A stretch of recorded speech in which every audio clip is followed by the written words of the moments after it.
اگر ہم پرانے دور یعنی دور سطر کی بات کریں تو وہاں پابندیاں تھیں۔ اس وقت 5 حدود جسمانی یعنی 5 جسمانی حدود کا ایک ڈھانچہ تھا۔ اور وہ ڈھانچہ بڑا مخصوص تھا، 12 حجت اور ہر ایک کے تحت 30 دائی، یعنی کل ملا کر صرف 360 دائی ہوا کرتے تھے۔ صرف 360، اور ان کے علاوہ کسی کو دعوت یا علم پھیلانے کی اجازت نہیں تھی۔ یہ پابندی سن کر مجھے تھوڑی حیرت ہوئی تھی۔ یہ اس وقت کی سخت ضرورت تھی۔ دور سطر یعنی چھپنے کے دور میں عقائد کو محفوظ رکھنا تھا۔ درمیانی لوگ اس لیے تھے تاکہ مرکز محفوظ رہے، لیکن اب دور قیامت میں یہ جسمانی حدود ختم ہو چکی ہیں، پابندیاں اٹھ گئی ہیں۔ یہ پوائنٹ بہت اہم ہے۔ یہاں آ کر بات واقعی بہت دلچسپ ہو جاتی ہے، کیونکہ اب کوئی حدود اور پابندیاں نہیں رہیں۔ صحیح کہہ رہی ہیں۔ امام سلطان محمد شاہ نے واضح فرمایا، اس وقت کوئی خود مختار پیر نہیں، یہ منصب خود میرے پاس ہے۔ At present there is no independent peer. I myself holding this position.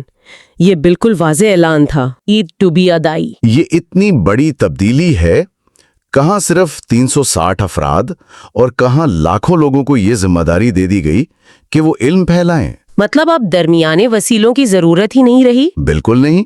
اب امام براہ راست اپنی جماعت کو ہدایت دیتے ہیں، ہر فرد کو تحقیق کرنے اور علم حاصل کرنے کا پورا حق حاصل ہے۔ لیکن اسی آزادی کے حوالے سے سورس میں کچھ سازشوں کا بھی ذکر کیا گیا ہے جو مجھے تھوڑا افسوسناک لگا۔ ہاں، یہ ایک تلخ حقیقت ہے۔ کچھ لوگ علم کی کمی یا شاید کسی ڈر کی وجہ سے آج بھی دین کو واپس دور ساتر کے انہی اندھیروں میں دھکیلنا چاہتے ہیں۔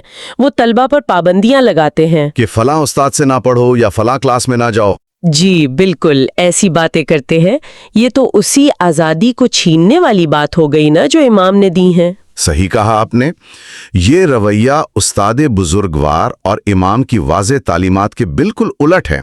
انہوں نے ون جماعت یعنی کثرتیت یا پلورلزم کا درس دیا تھا، ایک جماعت جہاں تفریق نہ ہو۔ اسی لیے مقالے میں بہت خوبصورت فرمان کا حوالہ بھی دیا گیا ہے کہ علم جہاں سے بھی ملے حاصل کرنا چاہیے، لیکن اسے ہمارے دین کی اخلاقیات کے دائرے میں استعمال کرنا چاہیے۔ Knowledge is to be sought wherever it can be found. But it must be used within the ethics of our faith. یہ ایک بہت ہی متوازن سوچ ہے۔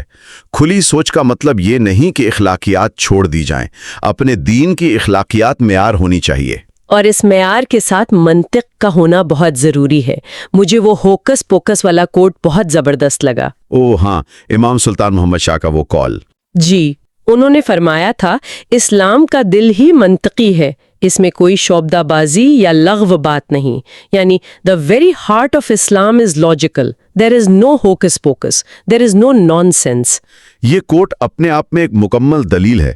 خدا کا دین کسی بھی قسم کی اندھی تقلید کا نام نہیں ہے۔ استاد بزرگوار اپنے شاگردوں کو سختی سے سمجھاتے تھے کہ میٹھی میٹھی باتوں اور جوشیلے دعووں میں آ کر دھوکہ نہ کھائیں۔ یعنی لوگ لاچے دار گفتگو سے متاثر ہو جاتے ہیں۔ بالکل، اور استاد بزرگوار کا زور اس بات پر تھا کہ علمی استحقاق یعنی میریٹوکریسی کو سامنے رکھا جائے، کھوکھلے دعووں کو نہیں۔ جب تک کسی چیز کو عقل اور تحقیق کی کسوٹی پر نہ پرکھا جائے، اسے آنکھیں بند کر کے قبول نہ کیا جائے۔ یہ اندھی عقیدت آتی کہاں سے ہے؟ سورس میں اس حوالے سے روحانی بیماریوں کا تذکرہ ہے۔ امام سلطان محمد شاہی کے حوالے سے بتایا گیا ہے کہ انسان کو کچھ بیماریاں گھیر لیتی ہیں، جن میں سب سے سنگین لالچ ہے اوریٹری یعنی زور تقریر کی نمائش کرنا، لوگوں پر جادو کرنے کی کوشش کرنا، اور مادی فائدے کی فوری خواہش۔ صحیح، sudden desire for material advantage. جب یہ بیماریاں کسی پر حاوی ہوتی ہیں تو سچائی علم کے بغیر عام جشن اور مذہبی پروگرامز صرف رسمی رہ جاتے ہیں، ان میں کوئی روحانیت نہیں بچتی۔ اور ان بیماریوں سے بچنے کا واحد علاج کیا ہے؟ صرف اور صرف سچا علم اور منطق۔ بالکل، اور استاد بزرگوار اس بات سے بخوبی واقف تھے کہ ان بیماریوں کا خطرہ مستقبل میں ہی رہے گا۔ وہ جانتے تھے کہ ان کے بعد کچھ لوگ اپنے فائدے کے لیے جماعت کو توڑنے یا الگ گروہ بنانے کی کوشش ضرور کریں گے۔ اسی لیے انہوں نے اپنی زندگی ہی میں مستقبل کی منصوبہ بندی کر لی تھی۔ ہاں، انہوں نے اپنے شاگردوں کو مختار بنایا اور ایک بہت اہم ادارہ زاویہ اللہ اعظم خدمت کمیٹی قائم کی، تاکہ جو علمی سفر انہوں نے شروع کیا ہے وہ کسی ایک شخصیت کے نہ ہونے سے رک نہ جائے۔ اور یہ کمیٹی کتنی متحرک تھی اس کا ثبوت مقالے میں موجود ہے۔ ان کی سرپرستی میں آخری عظیم جشن ہمیں بتایا گیا ہے کہ 3 دسمبر 2016 کو امریکہ کے شہر آسٹن ٹیکساس میں منعقد ہوا تھا۔ یہ بتاتا ہے کہ اداراتی ڈھانچہ موجود تھا۔ یہ صرف ایک جشن نہیں تھا، یہ اس بات کا عملی ثبوت تھا کہ دور قیامت کا سفر جاری ہے، جہاں ادارے ٹھوس بنیادوں پر کام کرتے ہیں اور شخصیات کی محتاجی ختم ہو جاتی ہے۔ تو اس پورے تجزیے کو اگر ہم یہاں سمیٹنا چاہیں تو سب سے بڑی بات جو سامنے آتی ہے وہ یہ ہے کہ دین وقت کے مطابق پروان چڑھتا ہے۔ اب ہم چھپنے والے دور میں نہیں ہیں۔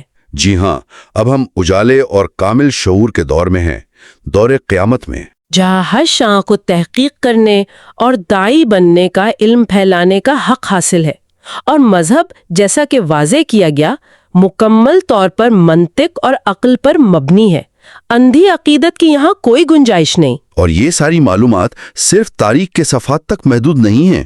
آج کے دور میں جو ہم جی رہے ہیں یہ ہمارے لیے ایک سبق ہے، ایک ایسی دنیا میں جہاں ہر طرف مس انفارمیشن پھیلی ہوئی ہے اور لوگ بہت آسانی سے اندھی تقلید کا شکار ہو جاتے ہیں۔ بالکل، سوشل میڈیا پر تو یہ بہت عام ہے۔ وہاں علم کو جہاں سے بھی ملے حاصل کرنا، اسے عقل، منطق اور ایتھکس کے ساتھ آزمانا ہی سب سے بڑی طاقت ہے۔ واقعی یہ تجزیہ ہمیں بہت کچھ سوچنے پر مجبور کرتا ہے، اور اسی سے میرا وہ آخری فکریہ سوال پیدا ہوتا ہے جو کسی بھی سننے والے کے ذہن میں آ سکتا ہے۔ ضرور، کیا سوال ہے؟ اگر مذہب واقعی ایک زندہ وجود کی طرح بڑھتا اور پروان چڑھتا ہے، اور آج ہم اس روشن دور میں ہیں جہاں ہر کسی کو علم پھیلانے یعنی داعی بننے کی آزادی دے دی گئی ہے، تو ہمیں خود سے یہ سوال کرنا چاہیے، کیا ہم آج بھی پچھلے زمانے کے اندھیروں، ان پابندیوں اور دور ستر کی بند ذہنیت سے بندھے ہوئے ہیں؟ یہ واقعی ایک گہرا سوال ہے۔ یا پھر ہم نے اپنی سوچ کو نئی صدی کے اجالے اور مکمل شعور کے مطابق ڈھال لیا ہے؟ کیا ہمارا علم آج بھی صرف سنی سنائی باتوں اور دوسروں کی تقلید پر مبنی ہے، یا ہم خود آگے بڑھ کر تحقیق کر رہے ہیں اور اس رائپ فروٹ، اس پختہ پھل کا حقیقی لطف اٹھا رہے ہیں جو امام نے ہمارے لیے رکھا ہے؟ اس بات پر ہم سب کو غور کرنا چاہیے۔ آج کے اس گہرے تجزیے میں ہمارے ساتھ شامل ہونے کا بہت شکریہ۔